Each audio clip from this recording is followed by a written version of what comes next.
Hey, everybody. Welcome to the Most Accurate Podcast. I am your host, Jennifer Akins, joined by Justin Edwards. We are in matching olive outfits today. Totally planned, of course, because why not? No, I don't know. If we planned it, it would probably be something This is like the different, I fifth guess. time this has happened through 16 Dude, weeks. okay, yes. And if you can recall, we've had like random Zoom meetings where we've been wearing the same We're outfit wearing the same thing. in Yeah. the past anyway. So I don't know. I guess we're just in sync. And I am shorter than you right now, which is not true in real life. So I'm going to adjust that a little bit. All right.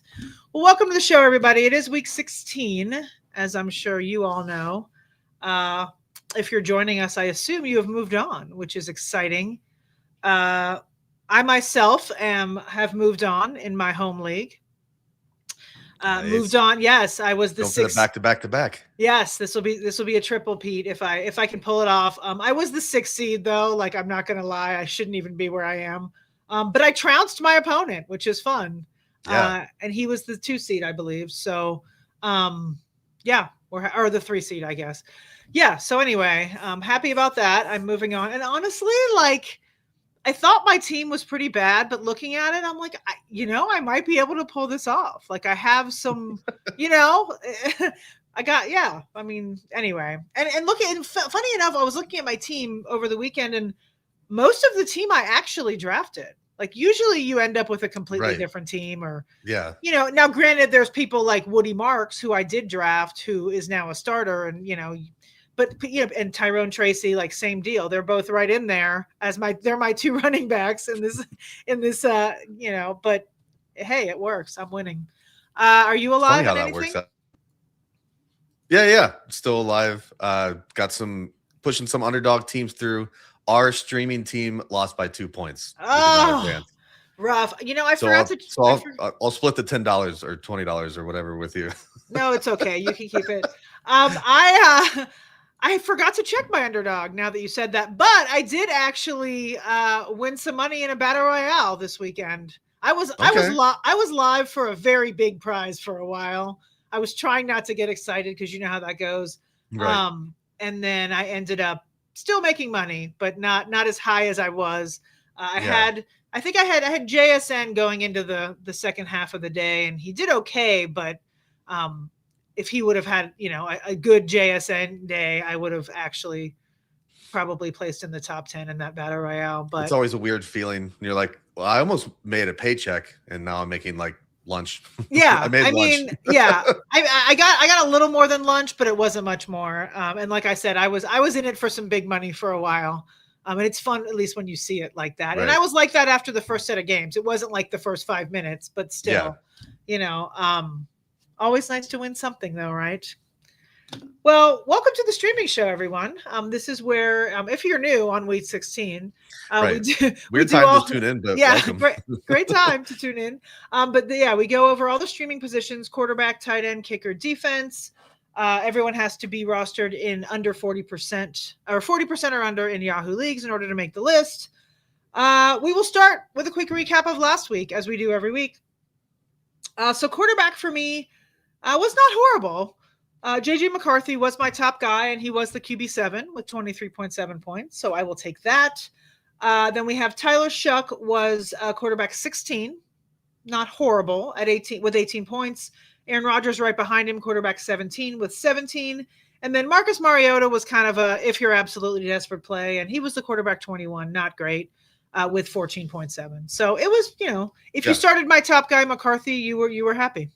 Yeah, not a bad week at all. Titans were a bad week. Harold Fannin was the tight end 14, despite 14 targets. He had 14 targets and accrued 8.5 PPR points, half PPR points. Isaiah Likely literally didn't register a target against the Bengals. That was incredible. Mike Gesicki on the other side had 1.6 points as a tight end 50, and Colston Loveland was the tight end 16 with 8.1 half PPR points. So tight ends were pretty bad. I don't want to talk about it. How are kickers?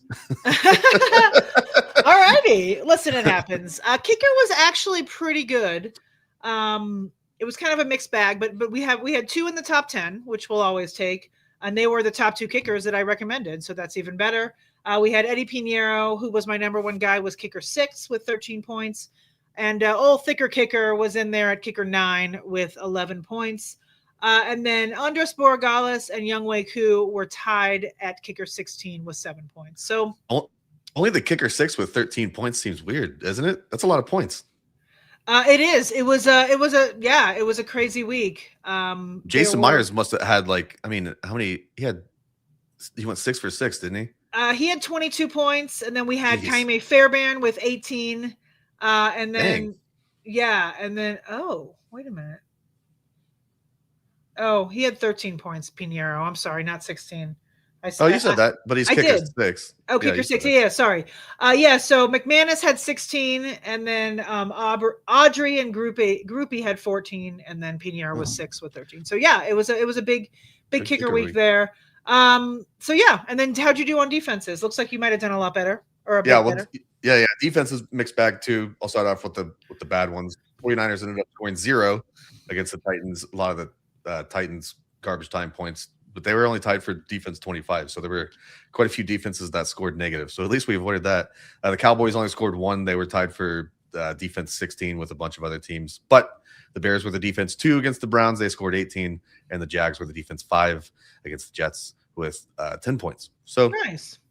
The number 2 and the number 5, and then we'll ignore the other ones. Listen, that's how it goes. I mean, you're not going to hit. It's so rare. You're not going to hit. I mean, it's streaming for a reason, right? These guys are not on rosters for a reason. Yeah. So, yeah, usually you're not going to hit on all 5. 2 in the top 5, we will take that all day. Right. We'll take that. All right. We're going to get to Weird Sport of the Week. Week 16, 3 years in. I did find one, though. It is called rabbit jumping. It comes from Sweden. It originated in the 1970s. Basically, it's like agility jumping courses for, say, horses, dogs, whatever, but for rabbits. It's cute as heck. It's extremely cute. The rules were developed for the smaller species, and the first National Rabbit Championship was held in 1987. The Swedish Federation of Rabbit Jumping, otherwise known as SKHRF, was formed and then later followed by Finland, Germany, Norway, and the U.S., and they have clubs. The rabbit jump world record is 99.5 centimeters, and it took place in 1997. All right. I don't know how, I didn't realize that rabbits were that trainable, that you could put them on a leash and get. I mean, my son wanted a rabbit at one point, and we kind of looked into it. And I know you can train them to use the toilet, so I guess I should have. I didn't know that either. Yeah, I guess if you can train them to use the toilet, you can train them to jump over these little thingies. I assume with some sort of, reward system. Yes, exactly. Would do. I would absolutely do if given the opportunity. Yeah. I wouldn't want to start fresh and train a rabbit to do, but if someone had one for me to do it with, I would do. I popped up the wiki, and it says under presence, it says country or region worldwide. Olympic, no. So this is not an Olympic sport, apparently. Olympic, no. I don't know why they had to clarify that. That's hilarious. I mean, I'm sure there's someone out there trying to get it sanctioned as we speak.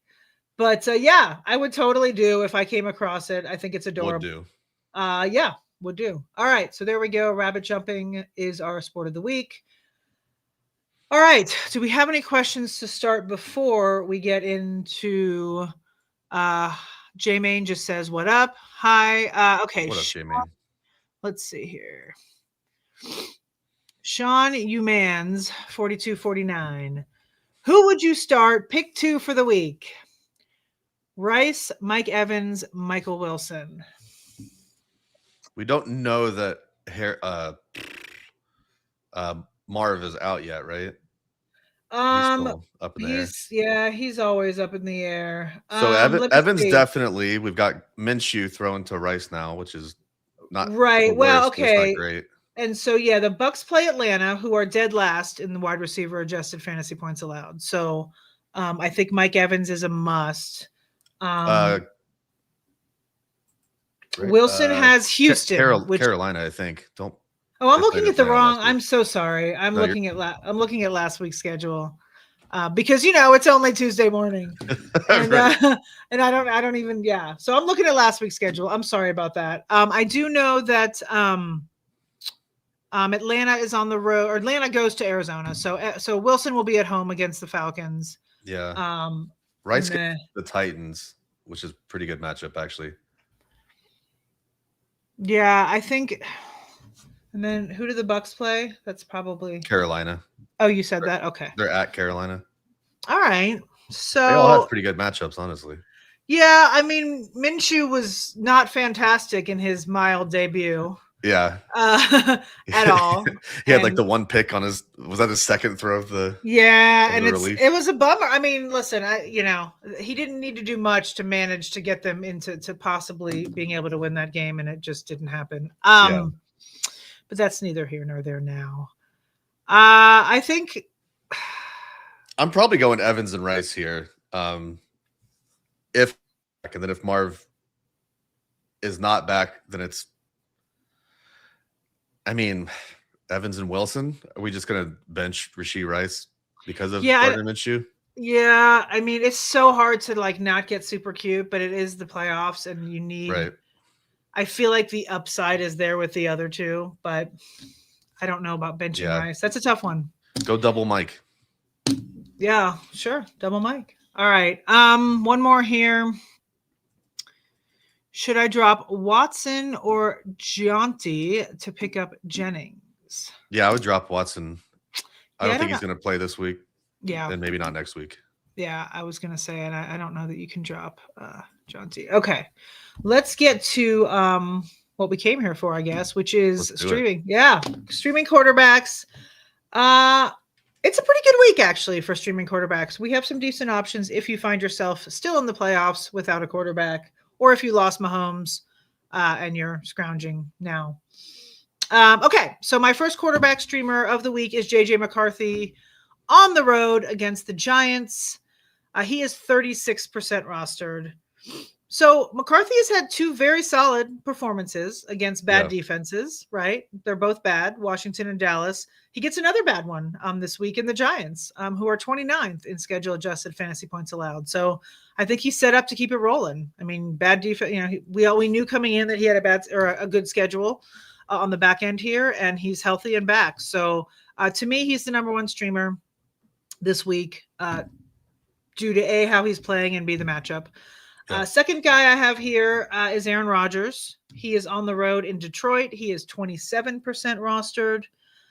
Last night was a weird game, but I mean, he had 224 yards and 2 touchdowns, despite the fact that 2 tight ends ran for a touchdown last night.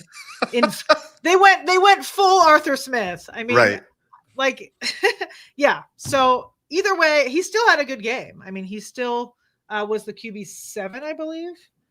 Last night. Yeah, he was. Oh, I'm sorry. He was a quarterback 17. Okay. But either way, he had a good, fine.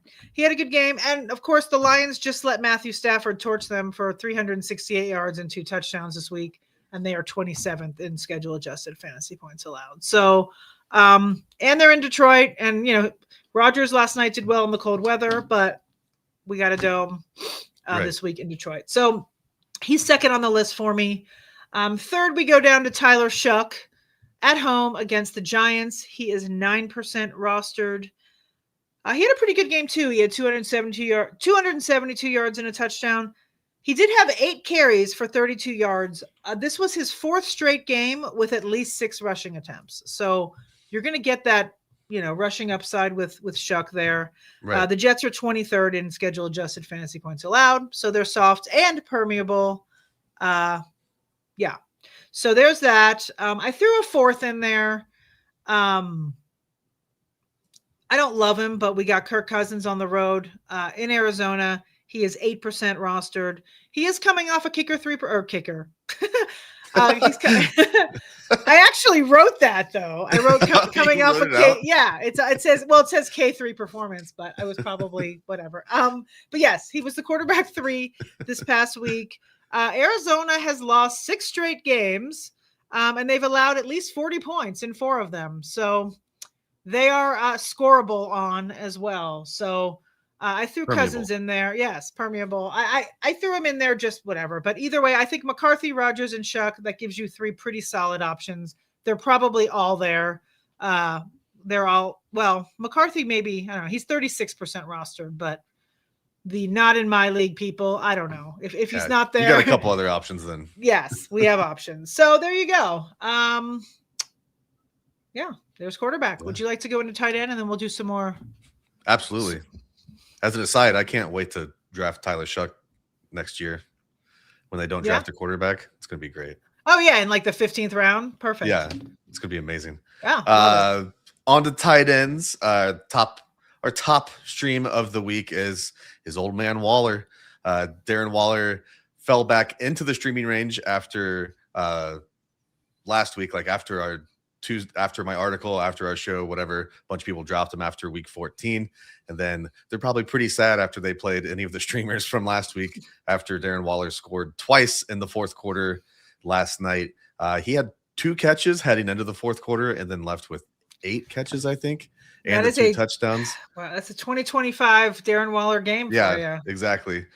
He has now caught 6 touchdowns on red zone passes, which is a top 10 mark across the entire league. He's only played significant snaps in 6 games. So if he's on the field, they're aiming for him in the red zone if they get to the red zone. And they probably will be getting to the red zone this week against the Bengals, who are dead last in schedule-adjusted fantasy points allowed to opposing tight ends, despite Mark Andrews and Isaiah Likely doing pretty much nothing last week. So that's how bad they are, that they can put the kibosh on tight ends altogether and still be easily dead last. So number 1 with the bullet, Darren Waller. He's available in 63% of Yahoo leagues. Behind him, we have Colston Loveland taking on the Packers. Loveland should have a little more usage heading into week 16 with presumably both Rome Odunze and Luther Burden at least questionable. I think Odunze is almost guaranteed to not play this week. Luther Burden left later in the second half of last week's game, so he might also be gone. If that's the case, it will be DJ Moore, and then behind him it is Olamide Zaccheaus, Devin Duvernay, and Jade Walker, who I don't think I've ever heard of. So Cole Kmet and Colston Loveland should presumably get a little more usage, and Loveland is very obviously the better yak opportunity there. So Loveland's available in 60% of Yahoo leagues. Not quite as with a bullet as Darren Waller, but I do like Loveland a lot this week.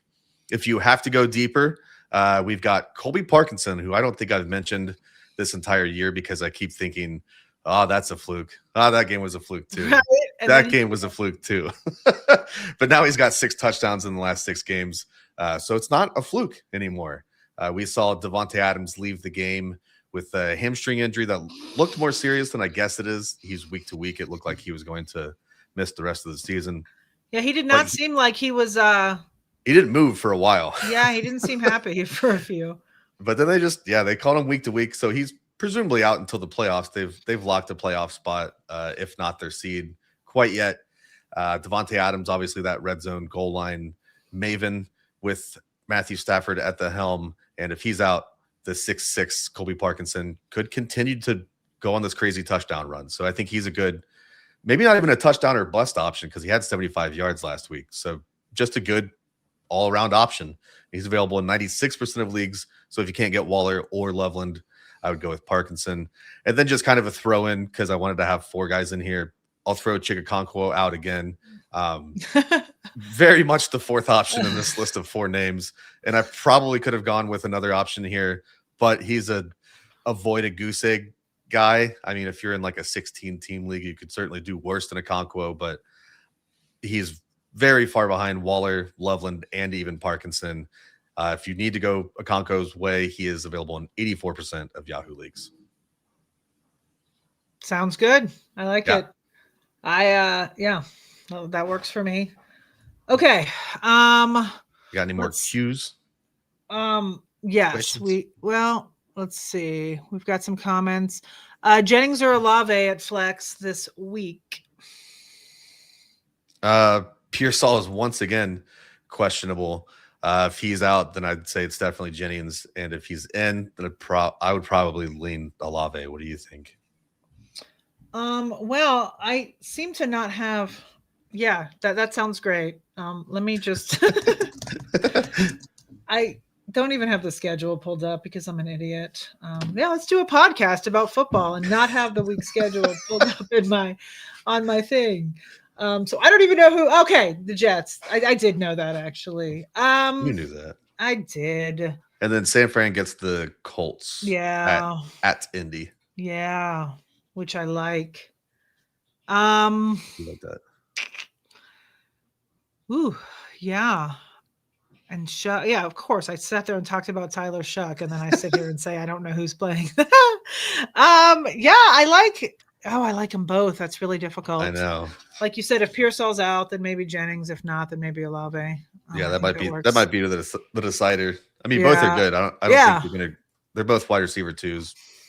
And then we have Evans or Hampton in the flex. Ooh. God, it's like I always it's like you have to start everybody against Dallas, but I guess their I run know. game seems to be a little better than their run defense. I mean, And you got that the Chargers offensive line is just playing so terribly right now. yeah, so maybe we like Evans there. Yeah, I think I like Evans there. Okay, Next year for Hampton's going to be good. Yeah, 2026 is going to be a good year.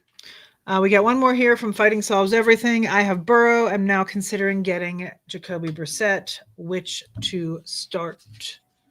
I think I still got to lean Burrow. I know that was a miserable game last week. Not that it should be blamed on T not being out there, but Higgins is presumably back out in week 16. So it'll be, the Chase and Higgins show again. The Dolphins don't have that great of a secondary that we should be avoiding them. Right. And the weather obviously should be good unless it's raining. Yeah. I mean, obviously the weather is going to be fine in Arizona as well. So I guess that really isn't a factor. But yeah, I feel like you can't get too cute and go Brissett over Burrow. It just doesn't. Yeah. You'll kick yourself after. Okay, there's a few more coming in, but let's get to kicker first. Kicker, not a great week for kicker, and I hate to say that, but yeah, I hate to say that because I love the whole kicker thing, but it's kind of a weird week. Like all the kickers that I like are on the road, which is not my favorite. Yeah, I don't know. It's not a great week, but I do have some for you. We're going right back to the well with Eddie Pinheiro again. He's the number one guy again. He is on the road in Indy. He is only 17% rostered. They have a 26-point team total, and they are favored by 5.5 over the Colts. So, and as I say every time I mention his name, Kyle Shanahan, not afraid to kick a field goal. He's not he's not Dan Campbell. Like he'll kick, and so Pinheiro is always a good option there. The second kicker I have here is Bills kicker. At the moment, they don't have one. They lost Tyler Bass. They've now lost Matt Prater to a quad injury. They are auditioning kickers as we speak, probably. So whoever that may be, they're in a good spot. Yeah, is in a good spot. They're on the road in Cleveland, which could be a weather issue. We have to see. They have the second highest team total on the week 16 slate at 26.75, and they're favored by 10 over the Browns. So, whoever ends up earning that job should be a decent option there. And whoever it is probably 0% rostered or something very close to it. Right. So there's that. Third guy is a guy that I have not said this entire season. It's kind of fun. You get a fresh name in the mix. Yeah. And that's Zane Gonzalez on the road against Arizona. The Falcons are 2.5-point favorites in this one with a 25.25 team total. So Zane Gonzalez, good option if you're needing him down, as the third option here. And then I have one more. Actually, I wrote two more, but I'm gonna nix this guy because whatever. So the fourth guy I have is Riley Patterson, who is the kicker for the Dolphins, in case you don't know. Like we just talked about, they're at home against the Bengals. They have a 24.5 team total. They are actually underdogs by 1.5, which to me is basically a pick 'em anyway. But I think he's in a decent spot if you are super low on your in a super deep league. I forgot to write down. Okay, Patterson is only 5% rostered. Zane Gonzalez is only 3% rostered. I forgot to give that out. So they're both absolutely widely available if you're in like a 14, 16, whatever team league. They should be all right. So yeah, wrapping that up, you've got Pinheiro, Bills kicker, Zane Gonzalez, Riley Patterson. Not the best week, but they should be all right. Heck yeah. Okay. Let's see. Here's one. Tracy Judkins or hit the wire. Judkins scares me now. God, I don't know. I mean, is there anyone on the wire from a running back perspective? Michael Carter. Sure. I mean, I'd rather have Judkins than Michael Carter. I mean, Blake Corum, I guess, if he's still out there. If he's out there, he's rostered in 40%, so I guess he's but between Tracy, the Giants are at home against the Vikings. Probably not a fantastic matchup there. Well, Minnesota's in the middle of the road there in run defense, at least. I don't know. Thoughts, Justin? Judkins is great. We have a sit show on Friday, right here on the same channel. You come back, all these start sit questions right in a row. You roll them out on Friday morning. Is that listen to me, and I'm the director of the whole thing. There's a start sit show on Fridays. Yeah, the whole hour and a half podcast on this channel is a start sit show. Oh, good to know. I'm kidding. I absolutely do know that. I was just messing around. Okay, so that's that. Yeah, I feel like that's a tough one, but I feel like I just said earlier, like I understand it's time, it's win or go home time, but sometimes when you get too cute and then you kick yourself after, like, why did I start Michael Carter over Judkins when I shouldn't have? So yeah, it's still Judkins for me. Yeah. I mean, listen, Tracy's been all right though. Like I said, he got me into, he won me a game. Well, not him solely, but he had a great game last week. Yeah, he did. Okay. Let me see here. The next question is a defense, so we'll wait a sec on that. You know what? Why don't you get to defense first, and then we'll roll in we'll do some questions at the end. Hell yeah. Streaming defenses this week. Up top, I've got the Saints taking on the Jets. Through 77 dropbacks, UDFA rookie Brady Cook now has 5 interceptions while taking 9 sacks. So whether it's him, Tyrod, Justin Fields, or Adrian Martinez, who apparently plays for the Jets, the Saints are in a great spot for fantasy points. They're available in 83% of Yahoo leagues. Below them, I've got the Falcons taking on the Cardinals. The Cardinals have obviously looked a lot better since Jacoby Brissett took over, but they still rank 20th in schedule-adjusted fantasy points allowed to defenses. Reminder that metric does roll in 10-week spans, so that's pretty much the entire 9-game start of Brissett, who has taken multiple sacks in each of the last 4 games and has a pick in each of the last 3 games.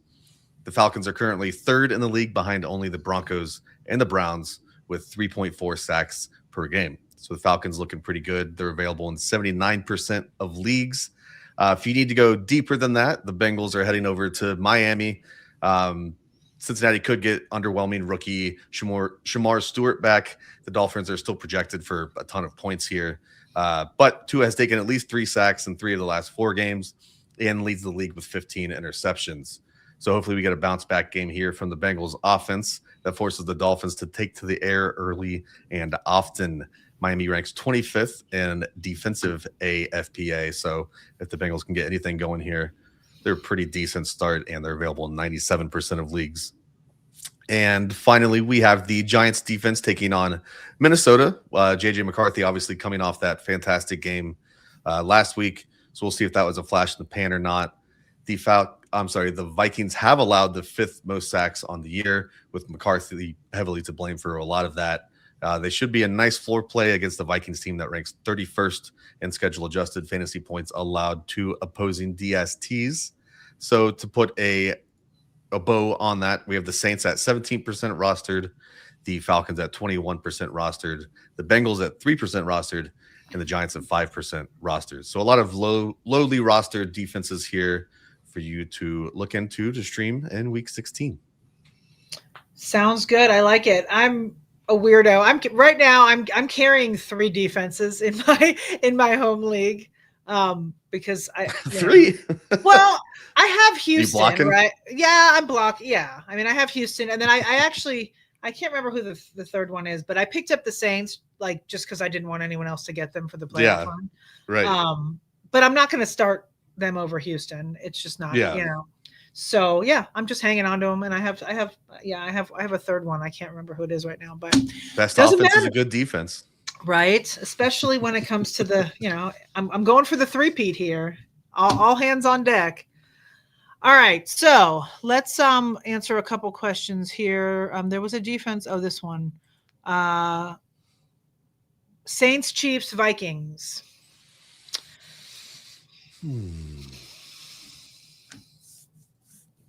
Saints. Yeah, I mean, yeah, Saints. I agree. Okay, that works.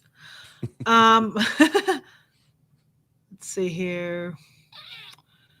I have both Owners and Warren. Bowers. Yeah, I was going to say, I don't know what that means. And Bowers. I'm considering getting Parkinson to start over them. I'm sorry, Bowers. Yeah, I'm sitting here in a Georgia hat with a Georgia mug behind me, but ignore all of that and right. you just start Brock Bowers. Don't get cute. Okay. Let's see here. Oh, okay. They wrote it again below. Oh, wait, there's more to it though. Oh, which of the 3? Oh, yeah. Okay. Yeah. Bowers. Okay. T-Mac, Wilson, Judkins, Henderson. I need to flex 2. I want T-Mac and Henderson. Yeah, I was just going to say the same thing without even looking. Yep. Done. Okay. Do I trust McCarthy? I have Darnold, but he's not good in fantasy. He was good in the beginning of the year. He's tapered off a little bit. Right. Trusting McCarthy is a tough thing, but like we said, he's had 2 good games in a row against bad defenses, and he has another bad defense on tap. So, we trust him as much as we can at this point. If it's between those 2, I think it's probably McCarthy. Darnold has the Rams. I was just gonna. Oh yeah. I'd go McCarthy there. Yeah, the last time they played was his 4 interception game. So hopefully it's better than that, but still probably a stay away if you can.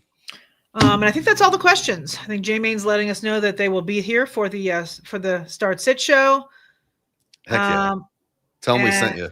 Tell them we sent you. No. Thank you guys for joining us. We will be back next week for one more show, and then we will take a break and do the usual off-season summer antics and things. But right. We'll be back for the Super Bowl. Oh, that's right. But you remember we had to do the Super Bowl show that one year? We had to do like drinks. Talk about food. Yeah, we talked about food. Who knows? If we get a sponsor, we may have to come back and do that again. Right.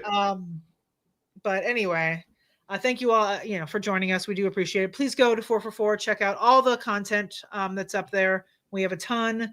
And we have shows all through the week, like Justin said. So tune in for that as well. Thank you guys, and we will see you later.